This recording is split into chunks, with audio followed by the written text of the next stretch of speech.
Jawaharlal Nehru piece ഫൗണ്ടേഷൻ്റെ ഇപ്രാവശ്യത്തെ excellence award Indira Gandhi group of companies അതിൻ്റെ chairman Pareeth അവറുകൾക്ക് നൽകുകയായിരുന്നു. അദ്ദേഹത്തിൻ്റെ അനുഭവത്തിലെ കാര്യങ്ങൾ അവാർഡിന് ശേഷം അദ്ദേഹം പറയുണ്ടായി. നമുക്ക് അദ്ദേഹത്തിൻ്റെ വാക്കുകൾ ഒന്ന് കേൾക്കാം.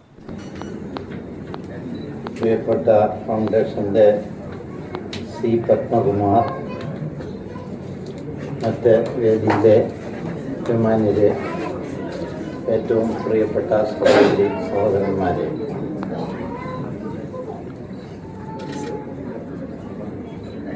രാഷ്ട്രപതി മഹാത്മാഗാന്ധിയാണ് രാഷ്ട്രശില്പി.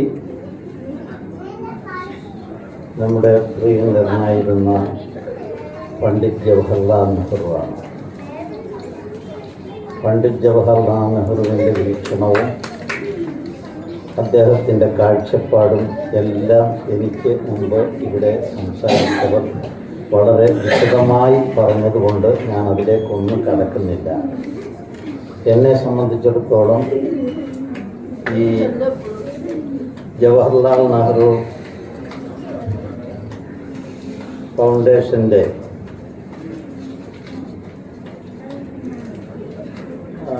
നെഹ്റു പീസ് ഫൗണ്ടേഷൻ്റെ ഈ വർഷത്തെ അംഗീകാരം നൽകുന്ന 3 പേരിൽ ഒരാളായി എന്നെ തിരഞ്ഞെടുത്തതിൽ ഞാൻ ഇതിൻ്റെ സംഘാടകരോട് എനിക്കുള്ള അഗൈതവമായ നന്ദി ആദ്യം രേഖപ്പെടുത്തുവാൻ ആഗ്രഹിക്കുന്നു.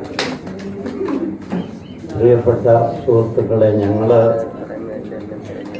ഒരു വ്യാപാര വ്യവസായ സംരംഭകരായി ജന്മം നൽകിയ ആളുകളാണ്. ജന്മനാൽ ഞങ്ങളൊരു കച്ചവടക്കാരനാണ്. ആ കച്ചവടമായിരുന്നു 21 വയസ്സിൽ എൻ്റെ ജീവിതത്തിൽ ഒരു തൊഴിലായിട്ട് ഞാൻ സ്വീകരിച്ചത്. പക്ഷേ കുറച്ച് നാളങ്ങോട്ട് കഴിഞ്ഞപ്പോൾ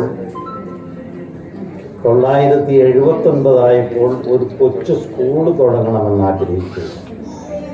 അന്നത്തെ വിദ്യാഭ്യാസ വകുപ്പ് മന്ത്രി പ്രിയപ്പെട്ട TH ആയിരുന്നു, CH മുഹമ്മദ് കോയ. അന്ന് നിരവധി സ്കൂൾ കൊടുത്തപ്പോൾ അങ്ങനെ ഒരു സ്കൂൾ ഞങ്ങൾക്ക് ലഭിച്ചു.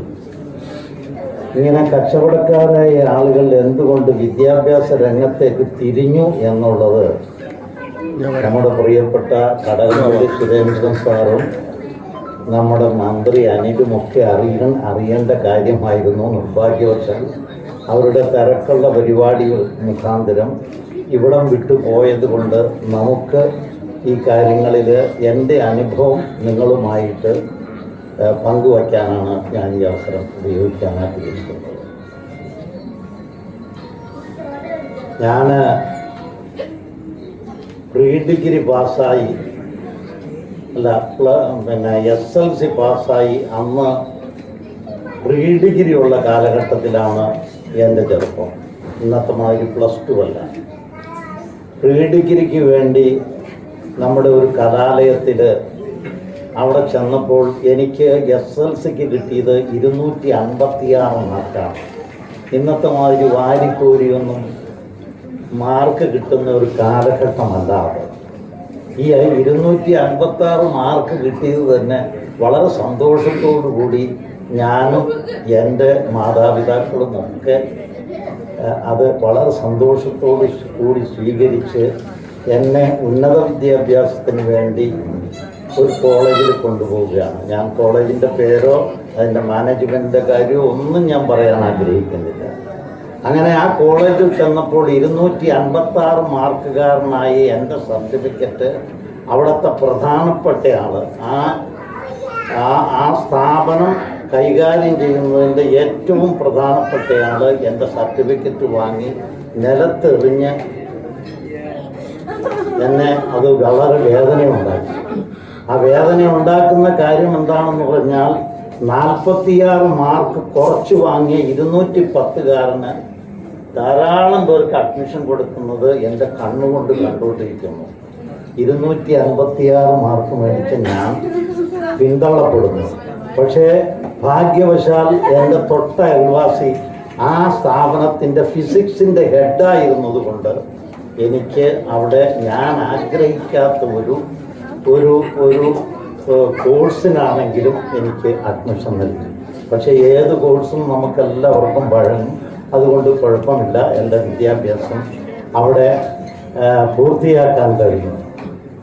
ഞാനിത് പറയുന്നത് എന്തുകൊണ്ട് ഈ വിദ്യാഭ്യാസ രംഗത്തേക്ക് ഞാനും എൻ്റെ brother Shri K M Moosa ഇവിടെ സന്നിഹിതനായിട്ടുണ്ട്, അദ്ദേഹവുമൊക്കെ ഇതിൻ്റെ അകത്തേക്ക് തിരിഞ്ഞു എന്നുള്ളത് നിങ്ങൾ മനസ്സിലാക്കണം. അവഗണിക്കപ്പെടുന്ന ഒരു വിഭാഗം ജനങ്ങൾ ഒരാളും ഹെൽപ്പ് ചെയ്യാൻ ആകാത്ത ഒരു സ്ഥിതിവിശേഷം നാട്ടിൽ ഒരു വിഭാഗം ആളുകൾക്ക് മാത്രം പഠിക്കാനുള്ള സ്വാതന്ത്ര്യം മറ്റുള്ള വിഭാഗങ്ങൾക്ക് ആർക്കും പഠിക്കാനുള്ള സൗകര്യമില്ലാത്ത ഒരു കാലഘട്ടം ഈ രാജ്യത്ത് നിലനിൽക്കുന്നു. അത് നിങ്ങളൊന്ന് മനസ്സിലാക്കണം. അപ്പോൾ ആ ഛേദോ വികാരത്തിൽ നിന്ന് ഉൾക്കൊണ്ട തീവ്രമായ തീരുമാനത്തിൻ്റെ വെളിച്ചത്തിലാണ് ഇന്ന് ശ്രീ കെ എം മൂസ എൻ്റെ അനുജൻ മെഡിക്കൽ കോളേജ് ഉൾപ്പെടെയുള്ള സ്ഥാപനങ്ങൾ അദ്ദേഹത്തിന് അവിടെ കൊണ്ടുവരാൻ കഴിഞ്ഞു. തൊടുപുഴയിലാണ് ഞങ്ങൾ ഇന്ദിരാഗാന്ധി മെമ്മോറിയൽ ട്രസ്റ്റ് എന്നുള്ള ട്രസ്റ്റ് 2002 രൂപീകരിച്ച ട്രസ്റ്റിന് മെഡിക്കൽ കോളേജ് ഒഴിച്ചുള്ള എല്ലാ സ്ഥാപനങ്ങളും കൊണ്ടുവരാനും കഴിഞ്ഞു. ഞങ്ങളിതൊരു വാശിയായിട്ട് തന്നെയാണ് ഏറ്റെടുത്തത്. ഞങ്ങൾക്കിപ്പോൾ വളരെ സന്തോഷമാണ്. അഡ്മിഷൻ കിട്ടാനായിട്ട് നാട്ടിൽ നെട്ടോട്ടമോടുന്ന യാതൊരു സ്വാധീനവുമില്ലാത്ത, സ്വാധീനത്തിന് യാതൊരു അർഹതയുമില്ലാത്ത ആളുകൾ ഞങ്ങളെ സമീപിക്കുമ്പോൾ അവർക്ക് അഡ്മിഷൻ കൊടുക്കാൻ നമുക്ക് കഴിയുന്നു. മറ്റൊരു കാര്യം എന്താണെന്ന് വെച്ചാൽ, നമ്മൾ ചില സ്ഥാപനങ്ങൾ നമ്മൾ കണ്ട് അവിടെ ചെന്ന് കഴിയുമ്പോൾ ഒരു വിഭാഗം ആളുകൾക്ക് മാത്രമാണ് ജോലി നൽകുന്നത്. ഒരു വിഭാഗം ആളുകൾക്ക് മാത്രമാണ്. ഏത് സ്ഥാപനം ആര് നടത്തുന്നു അവരുടെ വിഭാഗങ്ങൾക്ക് മാത്രമേ ആ സ്ഥലത്ത് ജോലി. ഞങ്ങളതിന് തികച്ചും വ്യത്യസ്തമാണ്. ഞങ്ങളുടെ ജീവനക്കാർ പലരും എന്നോടൊപ്പം ഇവിടെ ഉണ്ട്. ഞങ്ങൾ ഇതൊന്നും കണക്കാക്കുന്നില്ല. അത് മുഹമ്മദ് നബി സല്ലല്ലാഹു അലൈഹി വസല്ലമ കാണിച്ചു തന്ന ആ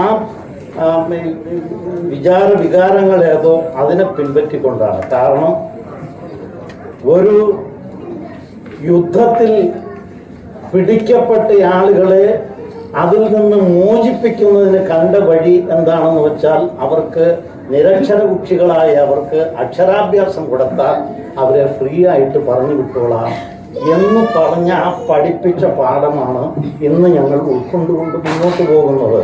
തീർച്ചയായിട്ടും ഞാനിപ്പോൾ സംസാരം പോകുന്നത് കൊണ്ട് നിങ്ങൾ ദയവേത് ശ്രമിക്കണം.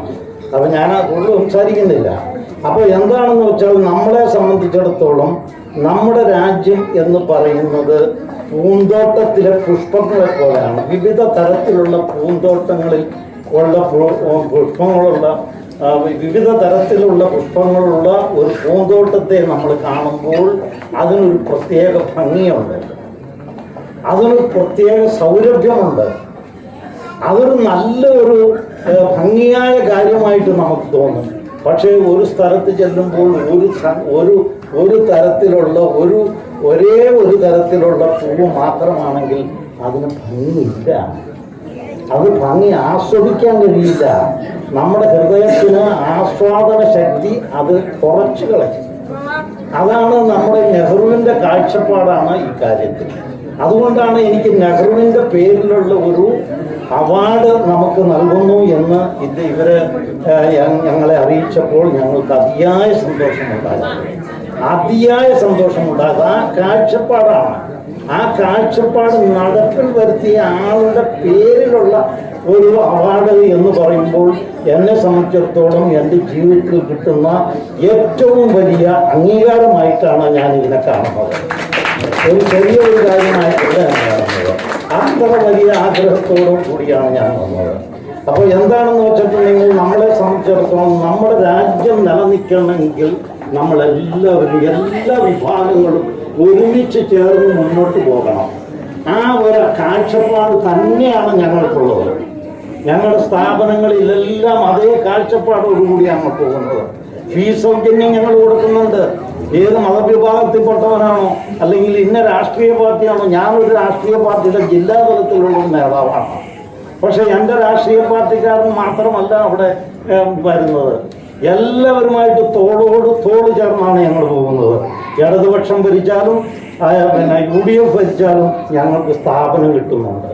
ഒരു സ്ഥാപനത്തിനും ഒരു പൈസയും ഞങ്ങൾ കൈക്കൂലിയും കൊടുത്തിട്ടില്ല. ഈ രണ്ട് മുന്നണി ഭരിക്കുമ്പോഴും ഒരു പാർട്ടിയുടെ പ്രത്യേക ഒരു പ്രധാനപ്പെട്ട ഒരു പാർട്ടിയുടെ ജില്ലാ തലത്തിലുള്ള ആളാണെന്നുള്ള എസ്റ്റാബ്ലിഷ്ഡ് ഫാക്റ്റാണ്, എല്ലാവർക്കും അറിയാവുന്നതാണ്. പക്ഷേ എന്നെ സംബന്ധിച്ചിടത്തോളം ഒരു സ്ഥലത്ത് ചെല്ലുമ്പോഴും ഒരു നോ എന്നുള്ളൊരു വാക്ക് ഇന്ന് വരെ എനിക്ക് അനുഭവപ്പെട്ടിട്ടില്ല. കാരണം നമ്മുടെ കാഴ്ചപ്പാടാണെന്ന് എസ്റ്റാബ്ലിഷ്ഡായി. അപ്പോൾ ഇന്ന് മൂവാറ്റുപുഴയും കോതമംഗലത്തും തൊടുപുഴയും, മൂവാറ്റുപുഴയിൽ ഇലാഹിയ ട്രസ്റ്റ് എന്ന് പറയുന്ന ട്രസ്റ്റ് 34 വർഷമായി. 92-ൽ ഞങ്ങൾ ആരംഭിച്ചതാണ്. അതിൽ 70ഓളം ആളുകൾ വിവിധ പഞ്ചാബ് സ്ഥലങ്ങളിൽ നിന്നുള്ള ആൾക്കാരുണ്ടായിരുന്നു. പക്ഷെ മുസ്ലിങ്ങൾ തന്നെയാണ്. പക്ഷെ അതിനോട് എനിക്ക് അതിൽ നിന്ന് കുറച്ചും കൂടെ വ്യത്യസ്തമായ ഒരു കാഴ്ചപ്പാടുള്ളതുകൊണ്ടാണ് 2002-ൽ വീണ്ടും നമ്മളൊരു ട്രസ്റ്റ് ആരംഭിച്ചത് ഇന്ദിരാഗാന്ധിയുടെ പേരിൽ. അതിന് ഇന്ദിരാഗാന്ധി എന്ന് തന്നെ പേരിട്ടതും അതുകൊണ്ട് തന്നെയാണ്. ഇന്ദിരാഗാന്ധിക്ക് കാഴ്ചപ്പാടുണ്ട്. ഇന്ദിരാഗാന്ധിയുടെ ആ കാഴ്ചപ്പാടായിരിക്കണം എന്ന് തന്നെ ഉദ്ദേശിച്ചുകൊണ്ടാണ് ഇന്ദിരാഗാന്ധിയുടെ പേരിൽ ഞങ്ങൾ ഈ പ്രസ്ഥാനം തുടങ്ങിയത്. ഞാൻ കൂടുതൽ നീട്ടുന്നില്ല. നിങ്ങൾക്ക് കോതമംഗലത്ത് വന്നാൽ ഞങ്ങളുടെ ഈ സ്ഥാപനങ്ങളിൽ വരാൻ ഞാൻ പ്രത്യേകം ക്ഷണിക്കുകയാണ്. മറ്റൊരു ഓഫറും കൂടി ഞാൻ നൽകുകയാണ്. ഈ ഫൗണ്ടേഷന്റെ റെക്കമെൻഡേഷൻ ഉണ്ടെങ്കിൽ ഞങ്ങൾ നടത്തുന്ന ഏത് കോഴ്സിലും അഡ്മിഷൻ നൽകുന്നതിനോ അർഹരായവർക്ക് ഫീസിൽ ഇളവ് നൽകുന്നതിനോ ഞാൻ ഈ സമയത്ത് ഈ അക്ഷരം ഉപയോഗിക്കുകയാണ്. ഞാൻ മറ്റേ കാര്യങ്ങളിലേക്ക് ഒന്നും കിടക്കുന്നില്ല. നമ്മളെ സംബന്ധിച്ചിടത്തോളം ഇന്ന് വളരെയേറെ വലിയ ഒരു നേതാവിൻ്റെ 135ാമത് ജന്മദിനത്തിൽ അതിൻ്റെ പരിപാടിയുടെ സമാപ്തി കുറിച്ചുകൊണ്ടുള്ള ഒരു പരിപാടിയിലാണ് നമ്മൾ പങ്കെടുക്കുന്നത്.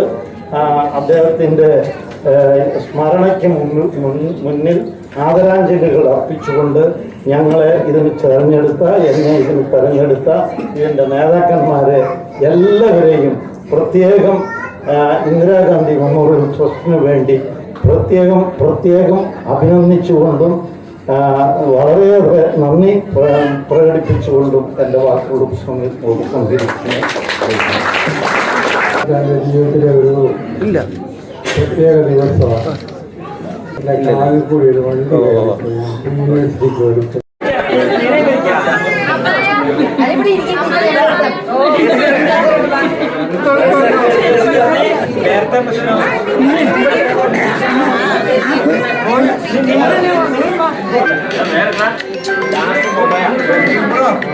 ഈ ഫോട്ടോ ഉറപ്പായിട്ട് പറയാം.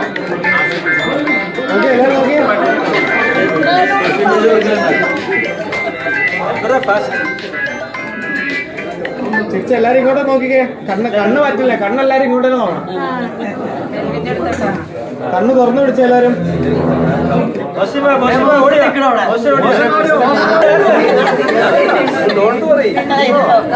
നോക്കിയാ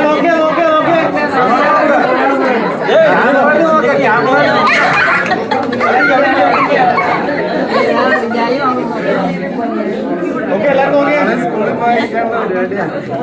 ക്യാമറ നോക്കിയേ. മക്കളെല്ലാരും നോക്കിയേ.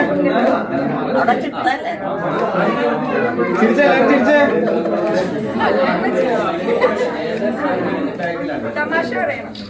ഞാൻ വാപ്പിച്ചിനെ എല്ലാരും ഫോട്ടോ എടുക്കാൻ വിളിച്ചതാണ്.